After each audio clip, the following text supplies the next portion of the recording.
What can we say about the Lib Dem conference? The Lib Dems have always been good at theatre, but this year in Bournemouth they seem determined to show that politics can be as much about percussion as persuasion.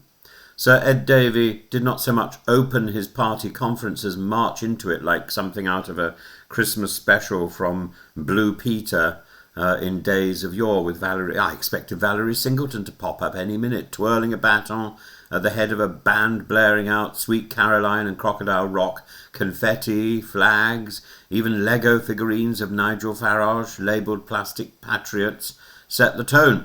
This was not apologetic, hesitant Lib Dem party of old. This was loud, colourful, determined to reclaim the idea of patriotism. So I don't know whether they did it. Nigel Farage doesn't think so. Ed Davey's core message was clear. Reform UK and Nigel Farage are not the only ones who can talk about Britain, about flags and about values.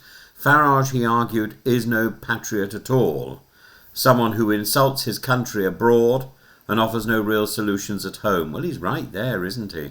Against him, Davey stands as someone who casts the Liberal Democrats as the party of true to British values of law, tolerance and decency. And the symbolism matters. Tim Farron, draped in a Lancashire flag and roaring about reclaiming patriotism from the far right, gave the movement a brashness it's often lacked. But beneath the bunting lies a hardening of policy. The party now talks about stopping the boats, closing asylum hotels and deporting those with no right to remain.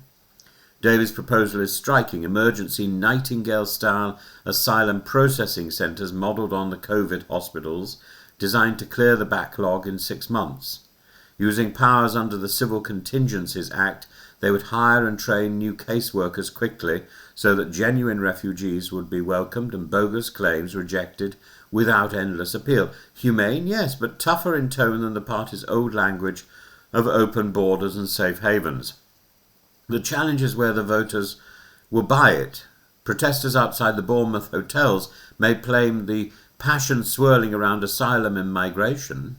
Farage rallies his followers with talk of betrayal and invasion. Counter-protesters insist refugees should be welcomed. And into this din, the Lib Dems are trying to project a voice of reason, competence and compassion. Will it cut through? Or will it be drowned out in the clash of flags and chants? Yes, there's a shrewd political calculation at work. The Lib Dems won 72 seats at the last general election by eating into the Tory blue wall. Their target is now disaffected Conservatives who feel abandoned by Kemi Badenoch's turn to the populist right, but who cannot stomach Farage's bluster. Davies' plea is directed at them, voters in Tunbridge Wells, Taunton, Godalming. We are the decent alternative, he says. We love our country, but we also want solutions that work. Tim Farron's role is important too. Wants to ride it for his earnestness, he now embodies a kind of populist patriotism from the centre-left. His cry to stop being so flaming squeamish and English about flags captured the mood. For a party mocked as cardigan-wearing technocrats, this was an attempt at swagger. But questions remain. Can stunts and music disguise the fact that the Lib Dems still lack a truly distinctive policy platform beyond their asylum plan? Can they really challenge reform when polling shows Farage hoovering up disaffected Tories far more effectively? And will middle-class liberal voters really warm to a party that now talks of deportations in almost the same breath as Farage himself? Still, this conference has achieved one thing. It has put the Lib Dems back into the conversation. While Labour and the Conservatives wrestle with their own internal divisions, Davey has managed to stage an event full of colour and conviction. It might look like clowning, but there is strategy here.